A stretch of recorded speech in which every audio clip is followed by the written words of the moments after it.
திருநங்கைன்னு சொல்லி நான் சர்டிஃபிகேட் கொடுத்தாலுமே பாகுபாடு பார்ப்பாங்க. ஆணுக்கும் பெண்ணுக்கும் ஒரு மாதிரியும், எனக்கு வேற மாதிரியும். உங்க வாழ்வாதாரத்தையும் உங்க பொருளாதாரத்தையும் யாரோ ஒருத்தவங்க முடக்குறாங்க, நீங்க என்ன பண்ணுவீங்க? அவங்க மேல வந்து வெறுப்பை காட்டுவீங்க.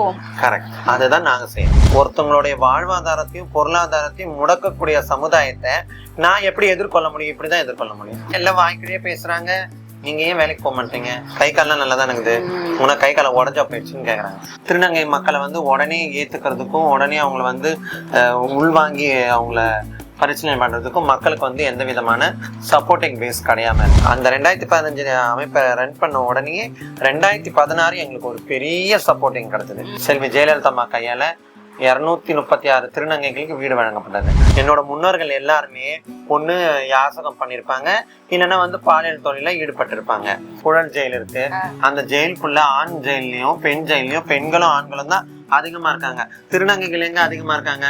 ஒருத்தரோ 2 பேரோ தான் இருப்பாங்க. இடஒதுக்கீட்டுல ஒரு ரிசர்வேஷன்ல எங்களுக்கு 1% கொடுங்க போதும். அதே பஸ்ல வந்து சீட்டு காலியா இருந்து நான் உட்காந்தேன்னா என் பக்கத்துல உட்காரதுக்கு இன்னமும் மக்கள் வந்து தயங்குறாங்க. ஸ்நேகிதி சார்பா வந்து அவங்க 10 பேரை செலக்ட் பண்ணி அந்த 10 பேரும் இன்னி வரைக்கும் கடந்த 5 வருஷமா வேலை பார்க்கறாங்க துப்புரவு பணியாளரா. அப்போ வெளி சமுதாயம் நம்மள கொஞ்சம் ஓரளவுக்கு ஏத்துட்டு வருது. எல்லாம் மொத்தமா ஏத்துக்கிட்டுனா இல்ல. நான் நல்லாவே திருநங்கைன்னு அவருக்கு நல்லாவே தெரியும். ஆனா அவர் ஒரு டிரான்ஸ்ஜெண்டர் கார்டை என்ன கேக்குறாரு, அது தப்பு இல்லையா? உங்களுக்கு ஃப்ரீ டிக்கெட்டை உடனே கையில கொடுத்துறாரு. அதே நான் ஒரு திருநங்கை ஏறினா என்ன நலவாரிய கேட்கிறாரு. நேயர்கள் அனைவருக்கும் வணக்கம். இப்படிக்கு இவர்கள் யூடியூப் சேனல் மூலமாக மீண்டும் உங்கள் அனைவரையும் சந்திப்பதில் மிக்க மகிழ்ச்சி. இன்னைக்கு சமுதாயத்துல பல விஷயங்கள் நடந்துட்டு இருக்கு, பல விஷயங்கள் கோரிக்கையாக முன்வைக்கப்படுது. அதுக்கான பதில் நிறைய இடத்துல கிடைக்குது, சில இடங்களை கிடைக்காமலே போகுது. ஆனாலும் பாருங்களேன், எப்பேற்பட்ட காரியங்கள் இருந்தாலும் நாங்க ஒத்துமையா இருக்கோம், இதுக்காக நாங்க தனியா செயல்படுவோம் அப்படின்ட்டு இவங்க ஒரு மையம், ஒரு தனிப்பட்ட முறையில இவங்க பெரிய குழுவா உருவாக்கி இதன் மூலமா நிறைய விஷயங்களையும் உங்களோட சமூகத்துக்கு செஞ்சுட்டு இருக்கிறாங்க. யாருன்னு பாத்தீங்கன்னா வேற யாரும் கிடையாது, திருநங்கை தனபாக்கியம் அக்கா நம்ம இடையே இருக்கிறாங்க. இவங்க வந்து பாத்தீங்கன்னா ஒரு ஸ்நேகிதின்ற ஒரு அமைப்பை வச்சு இவங்களுடைய சமூகத்தை சார்ந்தவங்களுக்கு இதன் மூலமா பல நல்ல விஷயங்களை பண்ணிட்டு வராங்களா. அப்பேற்பட்ட நல்ல விஷயங்கள் என்ன, வாங்க அக்கா கிட்டே தெரிஞ்சுக்கலாம். அக்கா வணக்கம். வணக்கம். நிகழ்ச்சியை சந்திக்கிறது ரொம்ப சந்தோஷம். இது என்ன அமைப்பு, இதோட சாராம்சம் என்ன, நீங்க என்ன இதன் மூலமா செயல்படுத்திட்டு வரீங்க, உங்க சமூகத்தை சார்ந்தவங்களுக்கு எப்பேற்பட்ட நன்மைகளை செஞ்சுட்டு வரீங்க, அதை பத்தி சொல்லுங்க. இது வந்து மக்களால் இயக்கப்பட்ட அமைப்பு. இந்த அமைப்பு பேர் வந்து சிபிஓ, ஸ்நேகிதின்னு ஒரு அமைப்பு, வட சென்னையில. ஏன்னா வந்து தென் சென்னையிலும் மத்திய சென்னையிலும் பாத்தீங்கன்னா நிறைய மக்களுக்கு வந்து ஒரு புரிதல் இருக்கு. வட சென்னையில வந்து அவ்வளவா மக்களுக்கு யாருக்கும் புரிதல் இல்லை. ஏன்னா இந்த ஏரியா ஃபுல்லாவே வந்து ஸ்லம் கிளியரன்ஸ் தான். ஸ்லம் கிளியரன்ஸ்னால வந்து திருநங்கை மக்களை வந்து உடனே ஏத்துக்கிறதுக்கும் உடனே அவங்கள வந்து உள்வாங்கி அவங்கள பரிசீலனை பண்றதுக்கும் மக்களுக்கு வந்து எந்த விதமான சப்போர்ட்டிங் பேஸ் கிடையாம இருந்தது. அதுக்கு நாங்க என்ன பண்ணோம்னா 2012 இதை வந்து ஒரு கூட்டமைப்பா நம்ம உருவாக்கணும் அப்படின்னு நினைச்சோம். அப்போ உருவாக்கணும்னாப்போ அதுக்கு வந்து ஒரு தலைவரா இருக்கணும், செயலாளர் இருக்கணும், பொருளாளர் இருக்கணும் அப்படிலாம் பிளான் பண்ணும்போது ஒரு ஏரியால இருந்து ஒரு நபரை, ஒரு 10 நபரை நாங்க செலக்ட் பண்ணோம். அந்த 10 நபர்கள்ல இருந்து யார் தலைவரா இருக்கலாம், யார் செயலாளர் இருக்கலாம்னு போடும்போது தலைவரா வந்து என்ன சூஸ் பண்ணாங்க. நார்த் சென்னை பீப்புளுக்கு தலைவரா இருக்கக்கூடிய ஒரு ஆள் வந்து தனபாக்கியம் சொல்லிட்டு சூஸ் பண்ணாங்க. அதே நாங்க இந்த ஸ்நேகிதி அமைப்பை வந்து 2015 நாங்க ரிஜிஸ்ட்ரேஷன் பண்ணோம். 2015 ரிஜிஸ்ட்ரேஷன் பண்ணதுல இருந்து நாங்க வந்து இந்த அமைப்பை வந்து ரொம்ப நல்ல அழகா ரன் பண்ணியிருந்தோம். அந்த 2015 அமைப்பை ரன் பண்ண உடனே 2016 எங்களுக்கு ஒரு பெரிய சப்போர்ட்டிங் கிடைச்சது. என்னன்னு பாத்தீங்கன்னா 236 பேருக்கு வந்து இதுக்கு முன்னாடி இந்த தமிழக அரசு செல்வி ஜெயலலிதா அம்மா கையால 236 திருநங்கைகளுக்கு வீடு வழங்கப்பட்டது. அதுல 5 பேர்ல முதல் திருநங்கையா வாங்கின திருநங்கை நானு. எர்ணாவூர் குடியிருப்புல வந்து மொத்தம் 236 பேருக்கு வீடு கொடுத்தாங்க. ஃபர்ஸ்ட் அதைதான் நாங்க பண்ணோம். அதுல வந்து அப்பதான் எங்களுக்கு என்ன தோணுச்சுன்னா, மக்களுக்கு வந்து நிறைய இன்னும் நலத்திட்ட உதவிகள் வாங்கணும். ஏன்னா அந்த நேரத்துல நிறைய மக்களுக்கு வந்து ஐடி கார்டு மட்டும்தான் இருந்துச்சு, டிரான்ஸ்ஜெண்டர் ஐடி கார்டு, நலவாரிய கார்டு மட்டும்தான் இருந்துச்சு. அதுக்கப்புறம் எந்த ஆதார் கார்டோ எதுவுமே ஒரு நீட்டாவே இல்லை. அப்ப நாங்க யோசிச்சோம் 2016 அப்புறம் இது இப்படியே இருந்த வேலைக்காகாது. ஒரு முழுமையா ஒரு திருநங்கையா மாறினாங்கன்னா அப்ப எல்லாமே வந்து திருநங்கை பேர்லயே வந்துடணும். இப்ப நான் தனபாக்கியமா மாறிட்டேன், அப்ப என்கிட்ட திருநங்கை கார்டு மட்டும் தான் இருக்கு. Aadhaar card, voter ID, ration card, bank passbook, PAN card, passport, இது எல்லாமே தனபாக்கியமா மாறணும்னா அப்போ நம்ம இந்த அமைப்பை வந்து இன்னும் கொஞ்சம் வலுப்படுத்தணும். மக்களை எல்லாரையும் கவர் பண்ணி இந்த அமைப்புக்குள்ளாடி கொண்டு வந்து அவங்களுடைய தேவைக்கு ஏத்த மாதிரி அவங்களுக்கு நம்ம பூர்த்தி செஞ்சு கொடுத்தோம்னா அது ரொம்ப நல்லா இருக்கும்னு நினைச்சுதான் இந்த அமைப்பை வந்து நாங்க ஸ்டார்ட் பண்ணோம். இன்னைக்கு வந்து இந்த அமைப்புல வந்து மொத்தம் 1000 நபர்கள் வந்து 1500 பேருக்கு மேல இங்க சர்வீஸ் எடுக்கிறாங்கன்னா அது எங்களுக்கு ரொம்ப சந்தோஷம். கண்டிப்பா. ஸ்நேகிதி இந்த அமைப்போட பேரு ஸ்நேகிதி. இதுல 1000க்கும் மேற்பட்ட உங்களுடைய சமூகத்தை சார்ந்தவங்க இருக்கிறாங்க. இவங்களுக்கு எப்பேற்பட்ட நல்ல விஷயங்கள் எல்லாம் நீங்க இந்த அமைப்பின் மூலமா என்னென்ன பண்ணிட்டு வரீங்க? இப்ப பாத்தீங்கன்னா இந்த அமைப்பின் மூலமா நம்மளுடைய டெக்னிக்கல் அட்வைசர் சௌந்தர்யான்னு ஒருத்தங்க இருக்காங்க. அவங்க வந்து என்ன பண்ணாங்கன்னா ஒரு 10 திருநங்கைகளை செலக்ட் பண்ணி கார்பரேஷன்ல வந்து துப்புரவு பணியாளர்களா வேலை சேர்த்து விட்டாங்க. ஓ அப்படியா? ஆமா, 10 பேரை இத ஸ்நேகிதி சார்பா வந்து அவங்க 10 பேரை செலக்ட் பண்ணி அந்த 10 பேரும் இன்னி வரைக்கும் கடந்த 5 வருஷமா வேலை பாக்குறாங்க துப்புரவு பணியாளரா. சூப்பர். ஓகேங்களா? இது எந்த டிஸ்ட்ரிக்ட்லயுமே நடக்கல. சென்னையில, நார்த் சென்னையில மட்டும் தான் நடந்திருக்கு. மத்திய சென்னையில கூட நடந்திருக்கான்னு கூட எனக்கு தெரியல. நார்த் சென்னையில இது நடந்திருக்கு. நாங்க அந்த வேலை பாக்குறோம்.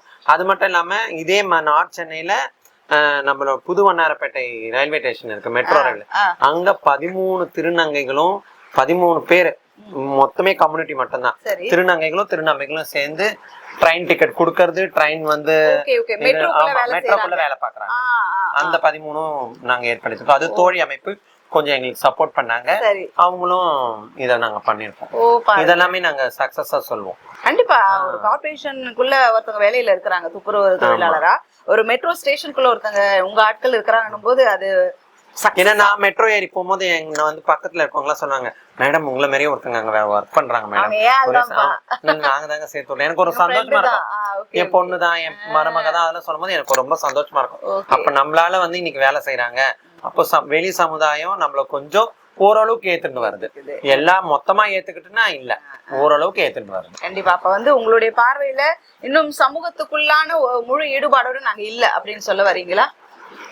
இல்ல இல்ல இல்ல முழுமையா உங்களை இன்னும் சமூகம் அங்கீகரிக்கல. ஏன்னா இன்னமும் வந்து ஒரு பஸ்ல நான் ஏறி போறேன்னா உங்களுக்கு லேடிஸ்க்கு எப்படி ஃப்ரீ பஸ் பாஸோ அதேதான் எங்களுக்கு ஒரு ஃப்ரீ பஸ். அப்ப நான் ஏறி போறேன்னா உங்களை லேடிஸ்ன்னு பார்த்து கண்டக்டர் வந்து கேட்க மாட்டாரு, உங்களுக்கு ஃப்ரீ டிக்கெட்டை உடனே கையில கொடுத்துறாரு. அதே நான் ஒரு திருநங்கை ஏறினா என்ன நலவாரிய கேட்கிறாரு. என்னை பார்த்தாலே தெரியும் நான் திருநங்கைன்னு. ஓகேவா? நான் ரொம்ப ஃபெமினமாவும் இல்ல, என்னோட குரல், என்னோட ஹைட்டு, வெயிட் எல்லாமே பார்த்தாலுமே நான் நல்லாவே திருநங்கைன்னு அவருக்கு நல்லாவே தெரியும். ஆனா அவர் ஒரு டிரான்ஜெண்டர் கார்டை என்ன கேக்குறாரு, அது தப்பு இல்லையா? அப்போ அவரு புரிதல் இருக்கணும், இவங்க திருநங்கை, இவங்க கிட்ட கார்டு இருக்கும். இப்ப நான் ஒரு பேண்ட் ஷர்ட்ல போறேன், நான் திருநங்கைன்னு சொல்றேன்னா அவங்களும் திருநங்கை தான், அவங்கள கேட்கலாம் டிரான்ஜெண்டர் கார்டு. என்ன கேட்கலாமா? நான் டிரான்ஜெண்டர், என்ன கேக்குறாங்க. அப்போ அவங்களுக்கு புரிதல் இன்னும் முழுமையா யாருக்குமே வரல. அது மட்டும் இல்லாம அதே பஸ்ல வந்து சீட்டு காலியா இருந்து நான் உட்காந்தேன்னா என் பக்கத்துல உட்காரதுக்கு இன்னமும் மக்கள் வந்து தயங்குறாங்க. சமுதாயத்தை நான் ஏத்துக்கிட்டேன், சமுதாயம் ஒன்னும் என்ன ஏத்துக்கல. சரியான வார்த்தைகள். சமுதாயத்தை நான் ஏத்துக்கிட்டேன், என்ன சமுதாயம் ஏத்துக்கல. சரி சரி சரி. இதுக்கு தீர்வு எப்படி அமையும் நீங்க ஏதாவது நினைக்கிறீங்களா? இனி வரும் நாட்கள் இப்படி எல்லாம் இருந்தா இதுக்கு தீர்வு கிடைக்கும் அப்படின்ட்டு ஏதாவது உங்களுடைய? ஒண்ணுமே இல்ல, ஒரே ஒரு சின்ன ஒரு கோரிக்கை தான். ஆனா அது அரசாங்கத்துக்கு வந்து அது பெருசா தெரியலாம், இது எங்களுக்கு வந்து அது சின்னதா தெரியும். ஒண்ணுமே இல்ல, இடஒதுக்கீட்டுல ஒரு ரிசர்வேஷன்ல எங்களுக்கு 1% கொடுங்க போதும். 36 துறை இருக்கு, வருஷத்துக்கு ஒரு ஆளை வந்து அதுல பணி நியமனம் பண்ணுங்க. 10 வருஷத்துல 360 பேர் அதுல வேலை செய்வாங்க. கவர்மெண்ட் ஆபீஸ்ல ஏதோ ஒரு போஸ்டிங்ல உட்காந்துருப்பாங்க. அப்ப எனக்கு ரிசர்வேஷன் கொடுத்தாலே அது மாற்றங்கள் மாறி வந்துடும். ரிசர்வேஷன் இல்லாதனாலதான் மாற்றங்கள் வந்து எங்களை வந்து இன்னமும் மாத்திக்கொண்டே இருக்கிறது. திருநங்கைன்ற ஒரே காரணத்துக்காக மட்டும்தான் உங்களுக்கு இடஒதுக்கீடு கொடுக்கப்படலையா? பல இடங்கள்ல நீங்க வேலைக்கு அமர்த்தப்படலையா? இதுதான் உண்மை. திருநங்கைன்ற ஒரே காரணம் தான். நாங்க என்ன படிச்சிருந்தாலும் சரி, நீ 10 டிகிரி கூட வாங்கிடு, 10 டாக்டர், நான் டாக்டரேட் வாங்கினவதான். நான் வந்து இல்ல, என்னோட சோசியல் ஒர்க் பத்தி எனக்கு டாக்டரேட் கொடுத்தாங்க. நான் என்ன வேணாலும் பண்ணட்டும். ஆனா அவங்க என்ன நினைக்கிறாங்க, இவங்க திருநங்கை, இவங்க கிட்ட. ஏன்னா எல்லாரும் எல்லா விதமும் கரெக்டா நடக்கிறது இல்ல. நான் யாரையும் தப்பா சொல்லல, ஒரு சில ஆண்கள் ஒரு சில பெண்களை மட்டும் சொல்றேன். இப்போ வந்து தமிழக இதுல அரசாங்கத்துல வந்து புழல் ஜெயில் இருக்கு. அந்த ஜெயிலுக்குள்ள ஆண் ஜெயிலையும் பெண் ஜெயிலையும் பெண்களும் ஆண்களும் தான் அதிகமா இருக்காங்க. திருநங்கைகள் எங்க அதிகமா இருக்காங்க? ஒருத்தரோ 2 பேரோ தான் இருப்பாங்க. உண்மைதானே? அதுக்குன்னு வந்து என் மக்கள் கரெக்டா கேக்குறாங்க. ஆண்கள் மெஜாரிட்டி, பெண்கள் மெஜாரிட்டி, திருநங்கைகள் மெஜாரிட்டி. அப்ப நாங்க சுத்தமா வாழறோம் நீங்க சொல்றீங்க. கரெக்டா வாழ்றோம். நாங்க தப்பு பண்ணணும்னு சொல்றோம், தப்பு பண்ணலங்க. ஆனா எங்களை இப்போ நான் ஒரு காவல்துறை கிட்ட போறேன், நான் ஒரு கம்ப்ளைண்ட், இதே நான் போனா கம்ப்ளைண்ட வேற மாதிரி எடுப்பாங்க. இதே என் மக்கள் பாமர மக்கள் போனா காவல்துறை கம்ப்ளைண்ட வேற மாதிரி எடுப்பாங்க. அந்த இடத்துல ஸ்நேகிதி அமைப்பு வருது அப்படின்னு சொன்னா கண்டிப்பா அந்த கம்ப்ளைண்ட்டுக்கு செம ரெஸ்பான்ஸ் ஓ பண்ணிடுவோம். அந்த ஏன்னா அந்த அளவுக்கு நாங்க இங்க இருக்க எல்லா வடச்சென்னையில இருக்கக்கூடிய எல்லா ஸ்டேஷனோடைய இவங்களும் நாங்க கைக்குள்ள ஒரு இண்டிவிஜுவல் திருநங்கையா போனா எனக்கு பதில் இல்ல, எங்க அமைப்பின் மூலமா எங்க சங்கத்தின் மூலமா போனா எனக்கு அந்த இடத்துல உடனடி தீர்வு கிடைக்குது. கண்டிப்பா மக்கள் நிறைய பேர் சொல்லுவாங்க அதை. ஆமா. இது வந்து உங்க சமூகத்தை சார்ந்து மட்டும்தான் நீங்க ஏதாவது விண்ணப்பங்களோ கோரிக்கைகளோ எதுக்காவது போய் முன்னெடுக்கிறதோ இல்ல துணிஞ்சு போய் நிக்கிறதோ உங்களுக்கு மட்டும் செய்யல, பொதுமக்களுக்கு ஏதாவது தேவைகள்னாலும் போய் நிக்கிறீங்க? நாங்க வந்து எங்களுக்கு மட்டும்தான் இது வரைக்கும் பண்ணிருக்கோம். ஒரே ஒரு 6 மாசம் மட்டும் நாங்க வந்து இந்த ரோடோர சிறார்கள் இருக்காங்க இல்லையா, அவங்களுக்காக வேலை பார்த்தோம். சரி. அது என்ன ஆயிடுச்சுன்னா நாளடைவில் அவங்க வந்து அந்த சிறார்களை கொண்டு வந்து நாங்க காப்பகத்துல விடுறது, நாங்க வந்து கடத்தி கொண்டு போய் விடுற மாதிரி ஒரு மாதிரி இதுவானதுனால நாங்க அதுல இருந்து அப்படியே விலகிட்டோம். அப்ப நல்லது செய்ய போய் அது கெட்ட பேர். அதுதான் அங்கேயுமே நான் வந்து திருநங்கை. இதே ஒரு நீங்களோ ஒரு ஆணோ செஞ்சா அது வந்து அவங்க ஐயோ எவ்வளவு மனிதாபிமானமோட செய்யறாங்க அவங்க அப்படின்னு சொல்றாங்க. அந்த வேலையை நான் செஞ்சப்போ என்ன கடத்தல் லிஸ்ட்ல கொண்டு வந்துட்டாங்க. ஏங்க திருநங்கைகளுக்கு மனிதாபிமானம் வராது இல்ல? அதுதான் சமுதாயம் ஏத்துக்கல, நான் ஏத்துக்கிற சமுதாயத்தை சொல்றதே அதுதான். சரி சரி. திருநங்கைகள்னாலே வந்து கை தட்டி பழிக்கிறவங்க, பாலியல் விஷயங்கள்ல ஈடுபடுறவங்க, கள்ளத்தனமான விஷயங்கள் பண்றாங்க ஒரு முத்திரையே அவங்க மனசுல பதியுது. நீக்கிறது ஏன்னா இது நீக்கணும்னா எப்படின்னா இது கண்டிப்பா நீக்க முடியாது. ஏன்னா என்னோட முன்னோர்கள் வந்து எல்லாருமே வந்து யாருமே வந்து ஐஏஎஸ் அதிகாரியோ கலெக்டராவோ இல்ல வந்து டிஎஸ்பியாவோ யாருமே வேலை பார்க்கல. என்னோட முன்னோர்கள் எல்லாருமே ஒண்ணு யாசகம் பண்ணிருப்பாங்க, இல்லைன்னா வந்து பாலியல் தொழில ஈடுபட்டு இருப்பாங்க. அந்த வழிமுறையை தான் நாங்க இது வரைக்குமே பண்ணிட்டு இருக்கோம். ஓகேங்களா? இப்போ எனக்கு வந்து வேலை எனக்கு மட்டும் இந்த அமைப்புல வேலை கிடைச்சிச்சு, என்ன சேர்ந்த ஒரு 10 பேருக்கு வேலை கிடைச்சிருக்கு. மத்த நான் சென்னைக்கு இப்ப இந்த இடத்துல 1000 பேர் இருக்காங்க, அந்த 1000 பேருக்கு நான் எப்படி வேலை கொடுக்க முடியும்? 990 பேருக்கு என்னால வேலை கொடுக்க முடியலைங்க. அவங்க வந்து அப்போ அவங்களோட வாழ்வாதாரத்துக்கும் பொருளாதாரத்துக்கும் யாசகம் கேட்டுதான் ஆகணும், பாலியல் தொழில் செஞ்சுதான் ஆகணும். எனக்கு அரசாங்க வேலை கொடுத்தா கண்டிப்பா நான் செய்வேன். எத்தனையோ கவர்மெண்ட் ஹாஸ்பிட்டல் இருக்கு, எத்தனையோ காவல் நிலையங்கள் இருக்கு. நான் வந்து கவர்மெண்ட் ஹாஸ்பிட்டலே காவல் நிலையங்கள் மட்டும் தான் சொல்வேன். ஏன்னா அந்த இடத்துல வந்து பெருக்கிறதுக்கு ஹவுஸ் கீப்பிங் வேலைக்கு எங்களை கொடுங்க, நாங்க வரோம். ஏன் சேர்க்க மாட்டீங்க? காவல்துறை வந்து குப்பையா கிடக்குது, நான் வந்து பெருக்கிறேன், என்ன ஹவுஸ் கீப்பிங் கேர்லா போடுங்க, ஒண்ணும் தப்பு கிடையாது. கொடுப்பாங்களா? கேளுங்க. கோரிக்கை முன்வைக்கலாம். கண்டிப்பா வைக்கிறோம் நாங்க கோரிக்கை. எனக்கு வந்து ஹையர் போஸ்டிங் கூட கேட்கல, அதை நாங்க சுத்தம் பண்றது பொறுமை அந்த வேலையை கொடுங்க, எனக்கு அதுவே கொடுக்க மாட்டீங்களா? ஆனா என்ன எல்லாம் வாய்க்கிலேயே பேசுறாங்க, நீங்க ஏன் வேலைக்கு போக மாட்டீங்க? கை கால்லாம் நல்லாதான் இருக்குது, உனக்கு கை கால உடஞ்சா போயிடுச்சுன்னு கேக்குறாங்க. எனக்கு கை கால் உடஞ்சாலுமே நான் வேலை செய்வேன், ஆனா எனக்கு வேலை கொடு, வேலையை கொடுத்துட்டு என்கிட்ட பேசுவேன். நிறைய கடையில நிறைய இடத்துல என்ன போடுறாங்க, வேலைக்கு ஆட்கள் தேவை, ஆண் பெண், பக்கத்துல திருநங்கைன்னு எழுதுப்பா, போடுங்க. ஏன் போட மாட்டீங்க? அப்ப நான் வரேன், நான் கொண்டு வந்து சேர்க்கிறேன் 10 பேரை. இல்லைங்கக்கா, இப்ப எல்லாருமே அந்த ஒரு நம்பகத்தன்மை, உங்க மேல அந்த நம்பிக்கை வருது எனக்கு. ஆனா உங்க ஆட்கள்லயே நிறைய பேர் மேல அந்த நம்பகத்தன்மை வர மாட்டேங்குது இல்லையா? அந்த ஒரு பயமும் கூட இருக்கும் இல்லையா? அவங்க இடத்துல இருந்து நம்ம யோசிக்கணும்னா கண்டிப்பா அவங்க இடத்துல இருந்து நம்ம யோசிக்கணும். ஆனா ஒருத்தவங்களுடைய வாழ்வாதாரத்தையும் பொருளாதாரத்தையும் முடக்கக்கூடிய சமுதாயத்தை நான் எப்படி எதிர்கொள்ள முடியும்? இப்படிதான் எதிர்கொள்ள முடியும். என்னுடைய இப்போ நீங்க இருக்கீங்க, உங்க வாழ்வாதாரத்தையும் உங்க பொருளாதாரத்தையும் யாரோ ஒருத்தவங்க முடக்குறாங்க, நீங்க என்ன பண்ணுவீங்க? அவங்க மேல வந்து வெறுப்பை காட்டுவீங்க. கரெக்ட். அதுதான் நாங்க செய்யறோம். அதை ஏன் நீங்க தப்பா எடுத்துக்கிறீங்க? எனக்கு வேலை கொடுத்துரு, நான் வேலை செய்யறேன்.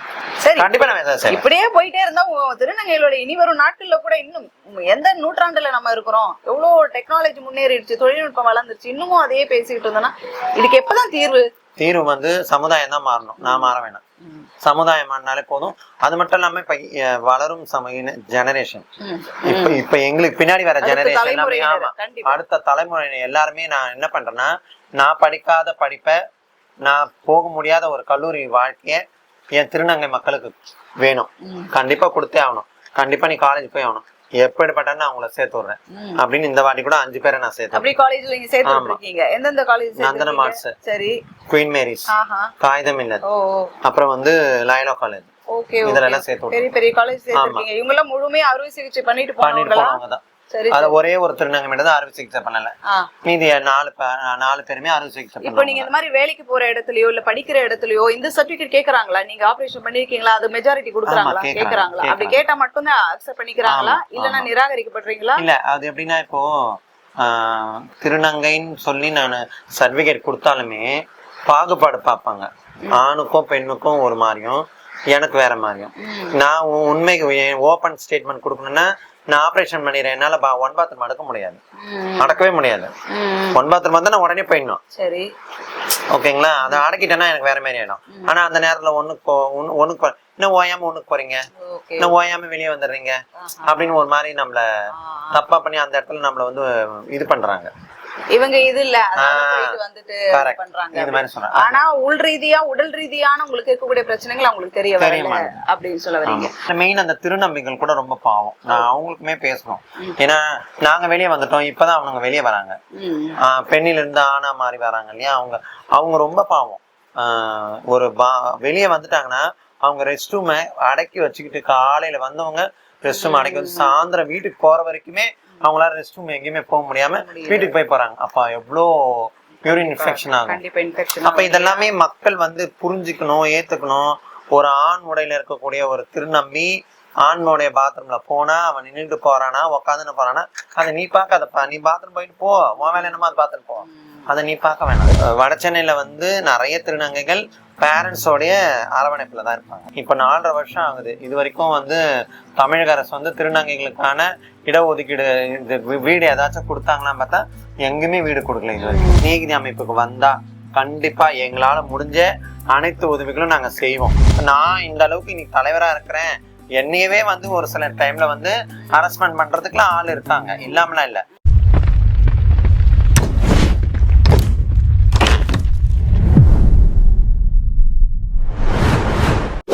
ஷேர் பண்ணுங்க, சப்ஸ்கிரைப் பண்ணுங்க, மறக்காம பெல் பட்டனை